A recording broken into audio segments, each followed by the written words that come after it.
हैं कि शैक्षिक प्रमाण पत्र जिसके होते हैं, योग्यता के आधार पर सरकारी और प्राइवेट नौकरी पाने का अधिकार भी उसी व्यक्ति का होता है। मगर बरेली की ऋतु यादव के साथ हैरान परेशान करने वाला वाकया पेश आया है। श्रीनगर में तैनात फौजी अफसर की पत्नी ऋतु यादव के मूल शैक्षिक प्रमाण पत्र तो बरेली के रोहिलखंड कॉलेज में जमा बताए गए हैं और ऋतु के नाम से वाराणसी में BHU से संबद्ध सर सुंदरलाल अस्पताल में जॉब कोई और कर रहा है। ऋतु यादव अब नौकरी के लिए आवेदन कर रही हैं तो उनकी पोस्टिंग वाराणसी में दिखाई जा रही है, जबकि उन्हें इस बारे में कुछ भी पता नहीं है। फौजी अफसर की पत्नी ने बरेली के पुलिस अफसरों से शिकायत कर कार्रवाई के साथ पूरे मामले से पर्दा उठाने की मांग उठाई है। ऋतु यादव का आरोप है कि अफसरों के आदेश के बाद भी बरेली की थाना बारादरी पुलिस त्वरित कार्रवाई करने की जगह सवालों के घेरे में आए रोहिलखंड कॉलेज प्रबंधन से दोस्ती निभा रही है और उन्हें इधर उधर के चक्कर लगवा रही है। ऋतु यादव ने अपनी पीड़ा खबरची न्यूज के साथ बातचीत में साझा की है। देखें उलझी उलझी सी पूरी कहानी ऋतु यादव और उनकी मां किरण यादव की जुबानी। नमस्कार, आप देख रहे हैं खबरची न्यूज। शैक्षिक दस्तावेजों के दुरुपयोग का बरेली में एक सनसनीखेज मामला सामने आ रहा है। हमारे साथ मौजूद है इस समय पीड़ित युवती और उनकी मां। हम इनसे जानेंगे किस तरह का इनके साथ मामला हुआ है और अब वो क्या सरकार से, प्रशासन से, पुलिस से क्या उम्मीद कर रही हैं।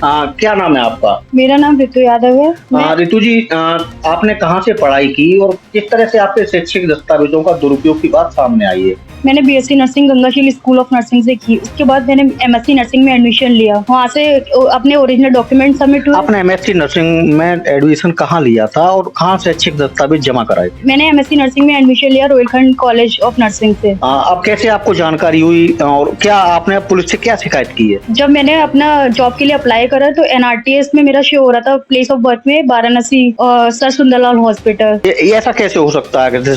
जॉब आप कई साल से बेरोजगार हैं, आप जॉब कर नहीं रही हैं, आपकी जगह दूसरा व्यक्ति कैसे जॉब कर सकता है? 1 ईयर का गैप करके मैंने MSc नर्सिंग में एडमिशन लिया था रोहिलखंड नर्सिंग कॉलेज में। उसमें मेरे ओरिजिनल डॉक्यूमेंट सबमिट हुए थे और 50,000 फीस भी सबमिट हुई थी। उसके बाद मुझे डेंगू हो गया था, इस वजह से मैंने ड्रॉप कर दिया था। क्या दिक्कत क्या आई है? अब आपने जब अप्लाई किया, क्या प्रॉब्लम क्या आई है?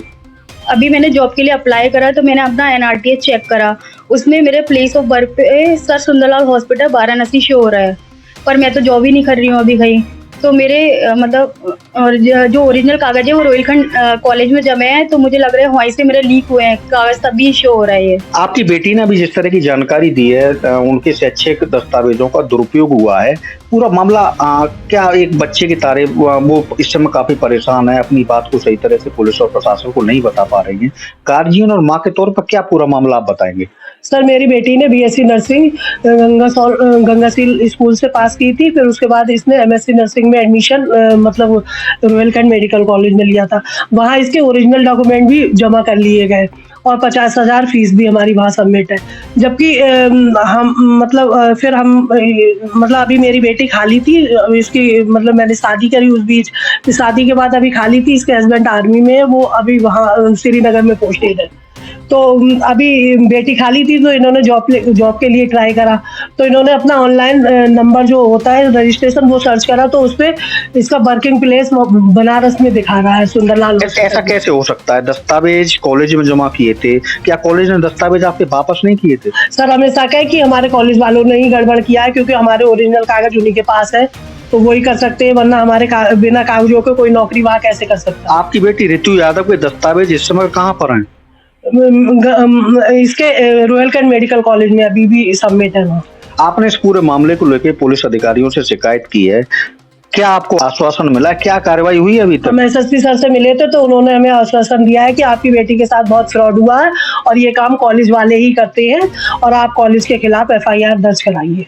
अभी जिस जांच अधिकारी को कप्तान ने नियुक्त किया है इस पूरे मामले में जांच और कार्रवाई के लिए, आपको क्या फोन किया गया है? उस जांच अधिकारी से ने क्या कहा है आपसे अभी तक? तो जांच अधिकारी ने कहा है कि आप मतलब कॉलेज में, उन्होंने कॉलेज वालों से भी हमारी बात कराई आज फोन पे और बोले कि देखो क्या कहते हैं, आपकी लड़की के साथ मतलब सो तो हो रहा है, गलत हुआ है, आपके कागज हमारे कॉलेज में तो जमा है, लेकिन हमारे यहाँ से कोई फ्रॉड नहीं होता है। तो हमने कहा सर, हमारी जब बेटी ने कागज वहाँ जमा करे तो फिर वो मतलब उसके साथ ऐसा क्यों हुआ?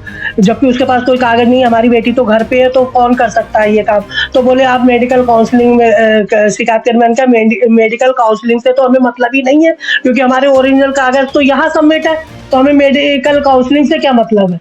तो और क्योंकि बिना ओरिजिनल कागज के वहाँ हमारे मतलब जो भी जॉब कर रहा है तो वो कैसे कर रहा है, बिना कागजों के तो नौकरी कर नहीं सकता है।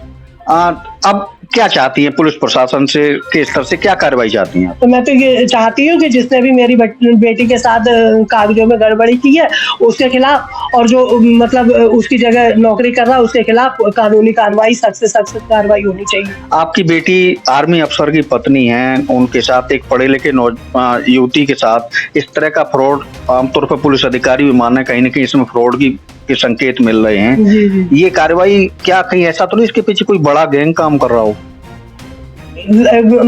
पुलिस की बातों से तो यही लग रहा है, क्योंकि वो तो हमसे इस तरह से बात कर रहे हैं कि जैसे हमारी उनसे कोई पर्सनल दुश्मनी हो।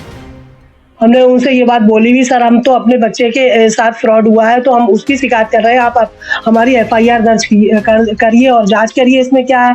तो वो हमसे बोल रहे हैं कि वो काउंसलिंग में आपने शिकायत करी कि IGRS पोर्टल पे डालो, मतलब तरह तरह की बातें कर रहे हैं।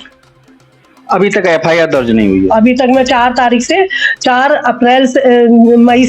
मई से सर मैं चक्कर लगा रही हूँ, और 3 बार मैं कप्तान ऑफिस में भी मिल चुकी हूँ, और अभी तक और थाने में भी मैं 3-4 बार जा चुकी हूँ। अभी तक मेरी मतलब कोई कार्रवाई नहीं हुई है।